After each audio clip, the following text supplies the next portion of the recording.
The war on radical left-wing propaganda, what some of us refer to as science or history, has been raging for decades now in Texas schools. We've heard how conservatives got schools to downplay pagan Thomas Jefferson's role in founding the country and diminish the role of slavery in the Civil War. And of course, there have been the ongoing attempts to swap in intelligent design for evolution. So far, the 21st century has stood firm on evolution. But what if that falls too? Revisionists have prevailed before. Drastic changes to a Texas textbook's sex ed lessons over a decade, documented by groups in the state, show what can happen when they succeed. The battle over sex education has had a particularly high casualty rate in Texas, as the difference between two health textbooks from 1994 and 2004 illustrates all too well. This text, submitted to the state for consideration in 1994 by Holt, Reinhardt, and Winston, looked much like the health textbooks in the rest of the country, and much like the textbooks submitted by 4 other publishers to Texas that year. But several sections provoked a firestorm. The mention of homosexuality stirred major controversy. There wasn't enough detail about Texas's anti-sodomy laws, for one, but nothing riled up the mega-conservative State Board of Education like the coverage of sexually transmitted diseases. Of course, there's nothing actually incendiary about this 4-page section. As you can see here, the text promotes delaying sexual intimacy as the most surefire way to remain disease-free. There's also a nod to showing love non-sexually and, if absolutely necessary, talking, hugging, and holding hands.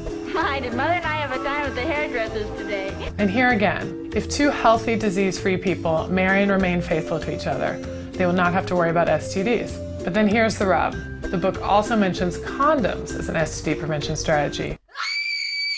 That the board simply could not abide. Amid accusations they were promoting condom use and sexualizing innocent teenagers, Holt decided to pull the entire 700-page textbook rather than attempt to make the hundreds of revisions the board demanded.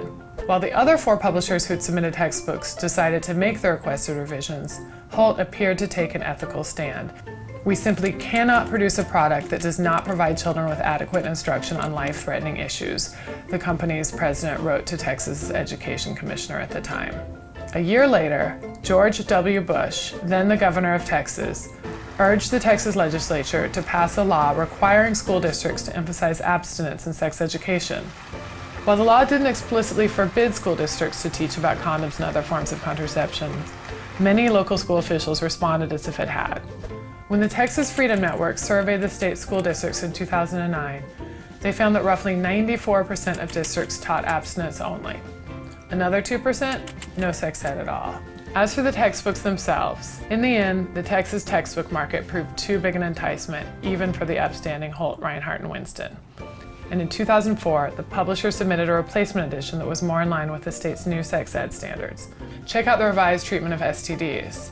The other section ran 4 pages, you'll recall. This one's barely 2. Of the 8 strategies listed for preventing STDs, the first shouldn't surprise anyone: abstinence. And how best to practice it? Well, the book suggests staying away from alcohol and drugs, respecting yourself, here's a good one, learning the facts about STDs, and my personal favorite, getting plenty of rest. Good night, dear. Oh, nice. There's no mention anywhere of wearing a condom, because why would you need a condom if you're, quote, going out as a group? Now, more than 10 years after Holt submitted this textbook to the State Board of Education, its brazenly unscientific lessons are still being taught in Texas public schools. Any mention of contraception was restricted to soft-cover supplements that, owing to the abstinence-only policy of so many Texas districts, likely almost never saw the light of day. Could these omissions have anything to do with Texas facing the 5th highest teenage birth rate in the country, behind only Arkansas, Mississippi, Oklahoma, and New Mexico? Or maybe it's just that Texas teenagers aren't getting enough rest.